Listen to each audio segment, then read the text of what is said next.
हमारे साथ इसको पढ़िए। यूहन्ना अध्याय 12 वचन 46। मैं जगत में ज्योति होकर आया हूं। अगर आप इसे पढ़ सकते हैं हमारे साथ पढ़िए। बोलिए, प्रभु ने कहा मैं जगत में ज्योति होकर आया हूं ताकि जो कोई यीशु पर विश्वास करे वह अंधकार में ना रहे। अंधकार आपके लिए नहीं, अंधकार आपके लिए नहीं है। प्रभु सीधा सीधा कह रहा है कि मैं जगत में क्या बनकर आया हूं? ज्योति बनकर आया हूं, प्रकाश बनकर आया हूं। हमारे सामने एक प्रकाश दिख रहा है, सूर्य का प्रकाश। अभी अगर हम देखें तो अभी 6-7 घंटे पहले, 6 घंटे पहले हमारे बीच में अंधेरा था, लेकिन जैसे ही सूर्य का प्रकाश हमारे बीच में आया, अंधेरा क्या हो गया? बोल के बताइए। बाइबल क्या कहती है? आकाश, चंद्रमा, सूर्य, तारेगण किसने निर्माण किए? पृथ्वी का अंधियारा मिटाने के लिए एक सूर्य का निर्माण प्रभु ने किया।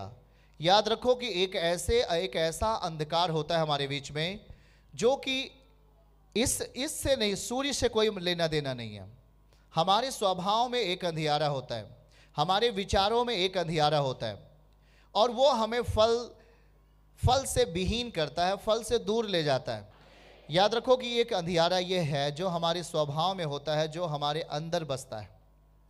इंसान के घर में प्रकाश है, लाइट है, वो उसके घर में बल्ब लगा हुआ है, इससे अंधियारे से कोई ताल्लुकात नहीं, रोशनी से कोई ताल्लुकात नहीं है।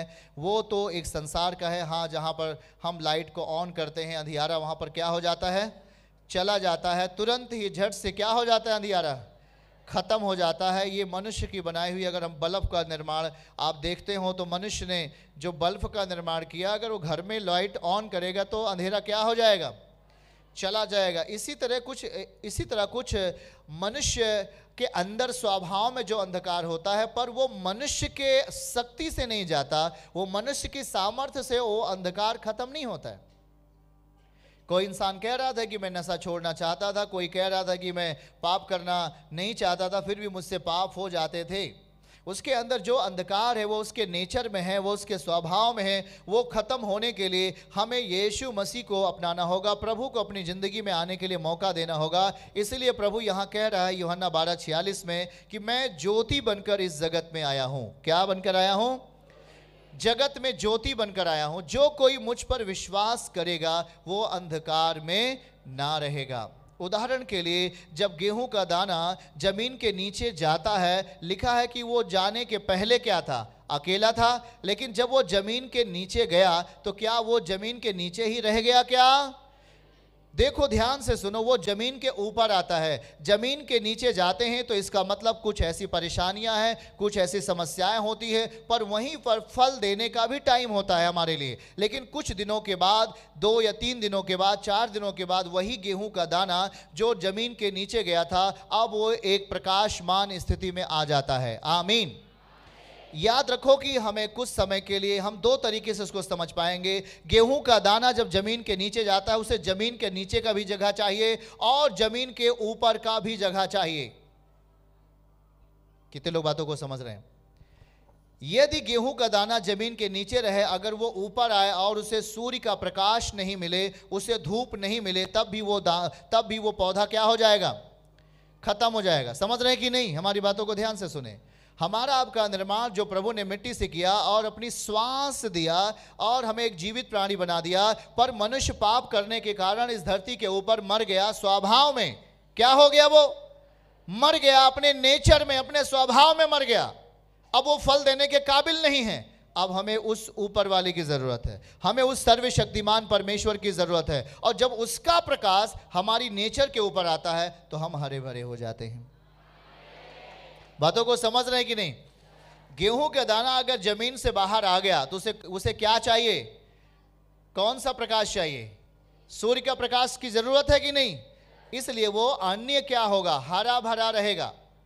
उसमें जो किरणें निकलती हैं उस गेहूं के दाने को हरा भरा रखती हैं। सही है कि नहीं? उसी तरीके से हमारे आपकी जिंदगी में भी परमेश्वर ने यही विधान ठहराया है। यदि हम आत्मिक रीत से जीना चाहते हैं और फलवंत होना चाहते हैं तो हमें प्रभु के साथ चलने का एक निर्णय लेना है, और जब निर्णय लेंगे हम जमीन से ऊपर उठेंगे और परमेश्वर का प्रकाश आपके ऊपर चमकेगा यीशु के नाम में, और आपकी लाइफ में शक्तिशाली बदलाव आ जाएगा। साधारण बदलाव नहीं, पड़ोसी को बोलो साधारण बदलाव नहीं, गवाही के साथ आए थे आप जमीन के ऊपर आ चुके हो, पर आपने एक निर्णय लिया, वो हर चीजों को छोड़ने का, पाप को छोड़ने का, गुनाह को छोड़ने का निर्णय ले लिया। आपने कहा प्रभु मैं आपको जान चुका हूं, अब मैं नशा नहीं करूंगा, मैं निर्णय लेता हूं, आज से मैं पाप नहीं करूंगा, मैं निर्णय लेता हूं, आज से मैं झूठ नहीं बोलूंगा, मैं निर्णय लेता हूं, आज से मैं बेविचार नहीं करूंगा, मैं आज से निर्णय ले रहा हूं। प्रभु कहेगा तेरे लिए मेरा प्रकाश, अर्थात मैं तेरा इंतजार करता हूं। गेहूं का दाना सेम वैसे जमीन के अंदर गया, शायद बाहर वाला दाना बोलता रहा होगा तेरा गया काम से, तो अब तो कुछ नहीं हो सकता, लेकिन वही दाना 4 दिनों के बाद एक अंकुर के समान निकलता है, और 1 हफ्ते के बाद हम देखते हैं कि उसमें हरियाली आ जाती है, क्योंकि ऊपर का प्रकाश उस पर आता है। आमीन। उसी तरीके से प्रिय संतानों, आज हम जब विश्वास के साथ आते हैं प्रभु के पास, तो प्रभु हमें अपना जीवित वचन देते हैं। वो जीवित वचन हमारे अंदर कैसे फल लाएगा, कैसे अंकुर निकलेगा, और कैसे वो 1 का दाना 100 में कैसे बदलेगा, 1 दाना 100 में कैसे बदलेगा, फल कैसे लाएगा, यही तो प्रभु आपको करना चाहते हैं। आज याद रखें, जब आप प्रभु के साथ आते हैं तो वो निश्चय ही वो आपको नहीं चाहते कि आप बीमारी के दशा में रहें, आप रोते रहें, आप आंसुओं में रहें। वो चाहता है कि मेरा बेटा और बेटी हो आप उसी समय चंगे हो जाओ। वो तुरंत आपको चंगा करना चाहता है, पर आपने अपने जीवन में निर्णय लेने से आप पीछे हटे हैं। आपने कहा नहीं मैं सच नहीं बोल सकता, आपने निर्णय नहीं लिया। आपने कहा नहीं मैं व्यभिचार से नहीं भाग सकता, आप पाप कर रहे हो, आपने निर्णय ही नहीं लिया। आप जितना निर्णय लेने में देरी करते हो उतना ही आपके जीवन में फल आने में देरी होती है। लेकिन जैसे ही आप परमेश्वर के समीप रहने का निर्णय लोगे, मैं समझता हूँ कि आप में कमियाँ हो सकती हैं, आप में कुछ बुराइयाँ हो सकती हैं, आप में कुछ ऐसे संसार के कुछ गलतियाँ हो सकती हैं, पर आप अपने आप को प्रभु के सामने लाने से मत रुको। आप सही निर्णय लो प्रभु के सामने आकर के, एक दिन ऊपर का प्रकाश आपके ऊपर चमकने वाला है और आप प्रकाशमान हो जाएंगे यीशु के नाम में। हालेलुया। क्योंकि याद रखो कि परमेश्वर का वचन सामर्थी है और प्रबल है। हर रोगों के ऊपर, हर बीमारियों के ऊपर, हर समस्याओं के ऊपर वो प्रबल है, पर उसे मौका आपको देना है। जैसे कि प्रभु विवाह में गए हुए थे और वहां पर घड़ा क्या हो गया था, बोल के बताइए, दाखरस क्या हो गए थे, खत्म हो गया था। लेकिन कुछ देर के बाद वो मरियम ने कहा कि तेरा गुरु जो कहेगा वही कर देना। हाँ, गुरु ने कहा, जब गुरु के सामने खाली घड़ा ला दिया गया तो बाइबल कहती है कि गुरु ने कहा इस खाली घड़े को पानी से भर दो। पानी भर दिया गया और वो दाखरस में बदल गया था। आमीन। ठीक उसी तरीके से आज आपको भी हमें अपनी ज़िंदगी में निर्णय लेने की ज़रूरत है। उस गेहूं के समान निर्णय लेने की ज़रूरत है। आप अपने जीवन में बुराइयों को त्यागने के समय कुछ आपको दर्द हो सकता है, कुछ आपको पीड़ाएं हो सकती हैं। पीड़ाओं का मतलब है कि कुछ व्यक्ति आपको नाकार सकते हैं, आपको पसंद नहीं करेंगे। हो सकता है वो आपको अपने टीम से बाहर कर दें, हो सकता है वो आपको अपनी संगति से बाहर कर दें, हो सकता है वो आपकी मदद ना करें, हो सकता है वो आपकी ओर ना देखें। कुछ ऐसी चीजें आप में हो सकती हैं, पर आपको चिंता नहीं करना है, क्योंकि परमेश्वर जो सर्वशक्तिमान है वो आपके लिए सब कुछ कर सकते हैं। क्योंकि वो लिखा है मैं ज्योति होकर के इस विश्व के अंदर हूं। आमीन। वो आपको प्रकाशमान करने के लिए आया, इसलिए लिखा है कि उठ और प्रकाशमान हो क्योंकि तेरा प्रकाश आ गया है। यशायाह के उस अध्याय को दिखाइए, वचन 1 में हम पढ़ेंगे। बाइबल कहती है उठ और प्रकाशमान हो। यशायाह 60 वचन 1 को हम देखें, क्या लिखा है यहाँ पर, उठ और क्या हो जा, प्रकाशमान हो जा। जब तक प्रकाश नहीं तब तक शैतान का जलवा आपके अंदर होता है, और ये किधर जा रहे हैं, सब कुछ नाश हो रहा है, कुछ भी कर रहे हैं सब कुछ खराब हो रहा है, कुछ भी आप सोच रहे हैं आपके काम पूरे नहीं हो रहे हैं। आप में बहुत सारे दुष्ट विचार और दुष्ट प्रवृत्ति का सोच आपके दिमाग में चलता है, चाहे वो भाई हो चाहे वो बहन हो। आप अपने आप को पवित्रताई में रख पाने में बड़ा ही संघर्ष करते हैं। बहुत संघर्ष होता है। आप पवित्र जीवन जीना चाहते, नहीं जी पाते। आप अच्छा सा प्रार्थना करना चाहते, नहीं कर पाते। सोचते तो हो, कर नहीं पाते। आप वचन को अपने अंदर मौका आप नहीं दे रहे हैं। यहां लिखा है उठना है प्रभु के लिए, प्रकाशमान होना है। प्रभु हमें प्रकाशमान करेगा, पर हमें उठने का निर्णय लेना पड़ेगा। आमीन। हमें प्रभु के लिए तैयार होने का निर्णय लेना पड़ेगा। कहना है, हे यीशु पिता, मेरे पाप क्षमा कर। आज से मैं तेरे साथ जीना चाहता हूं। मैं पाप नहीं करना चाहता, मैं गुनाह नहीं करना चाहता। मेरे प्राणों में उद्धार बस जाए। मैं तेरे साथ जीना चाहता हूं प्रभु। इतना शब्द में प्रार्थना करने के बाद प्रभु आपको छूने वाले हैं। अगले ही सुबह आप में कुछ अच्छा होना शुरू होगा। आमीन। याद रखें, आप में जब बुरे फल लगते हैं, इसका मतलब आप बुराई के जड़ों से जुड़े हुए। आप में जब अच्छे फल लगते हैं तो आप अच्छे जड़ों से जुड़े हुए। आमीन। प्रिय संतानों, याद रखो, गेहूं का दाना फलवंत तभी हुआ जब उसने अपनी जिंदगी में क्या लिया?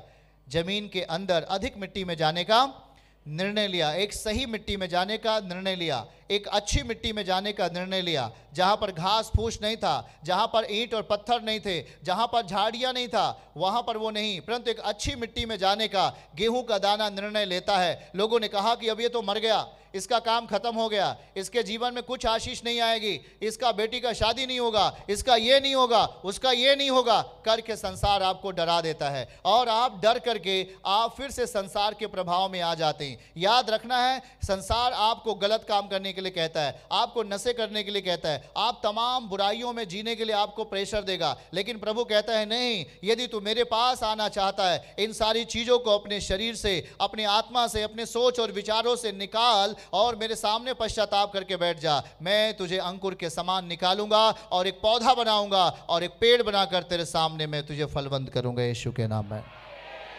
हालेलुया। याद रखिए प्रियजन, क्यों ऐसा हो जाता है? क्योंकि परमेश्वर का वचन सामर्थी है। आमीन। यदि आप उसके सामने बैठने का निर्णय ले रहे हैं तो निश्चय ही एक आत्मिक सुधार आएगा और आपके लाइफ में एक अच्छा बदलाव आएगा। आमीन। कैसा बदलाव? हमारे कैरेक्टर में बदलाव आएगा, हमारे सोच और विचारों में बदलाव आएगा। हमारा सोच यदि गंदा था पर अब सही होगा।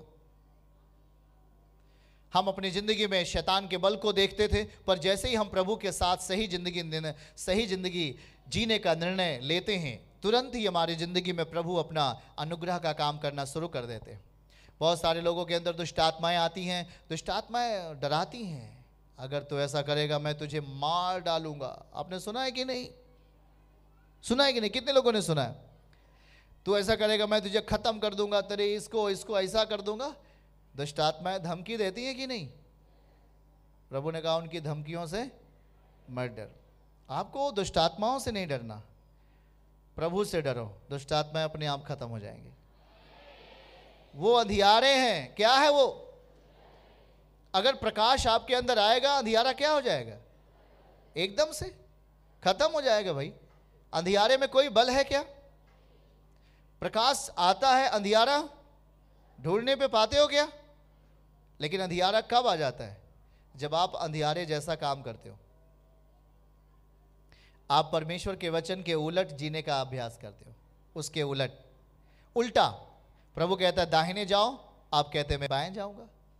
उसी टाइम में आप में अंधेरा बल पाता है और आपके कामों को लंबे समय तक खींच देता है। आप जो कामों को अपने जीवन में जल्दी से शीघ्र पूरा होना देखना चाहते हो, वो लंबे समय तक खींचता है। जो चीज़ें आपको मिलनी चाहिए वो चीज़ें बहुत देर होने लगती हैं, क्योंकि आपने अपनी ज़िंदगी में निर्णय नहीं लिया। हर एक विश्वासी को निर्णय लेना चाहिए सही चीज़ों के लिए। आमीन। आप यदि आप सच्चाई के लिए निर्णय लेंगे तो बुराई खत्म होगी। भलाई में जीने का निर्णय लेंगे, बुराइयां खत्म होंगी। पहले निर्णय तो आप लो, जमीन के अंदर जाने का निर्णय लो। चिंता मत करो, एक जाएगा 100 आएगा। आमीन। आप अपनी जिंदगी में अपने आप को हर बुरी चीजों को त्यागने का प्रयास तो करो। हमारी लाइफ अंधियारे के साथ नहीं बढ़ेगी। हमारा जीवन गवाही कब आएगा? क्या अंधियारे में रहते हुए? नहीं। क्या पाप में रहते हुए? नहीं। क्या गुनाह में जीते हुए? नहीं। पर हम किस तरीके से और कब फलवंत होंगे, ये हमें प्रभु सिखा रहा है। मैं ज्योति होकर आया हूं इस दुनिया के अंदर। और जो कोई मुझ पर विश्वास करेगा, मतलब प्रकाश के वचन पर विश्वास करेगा, उसको अपने अंदर जगह देगा, अपने परिवार में जगह देगा, अपने बच्चों में जगह देगा, अपने काम धंधों में मुझे जगह दोगे, वो लिखा है वो लज्जित नहीं होगा।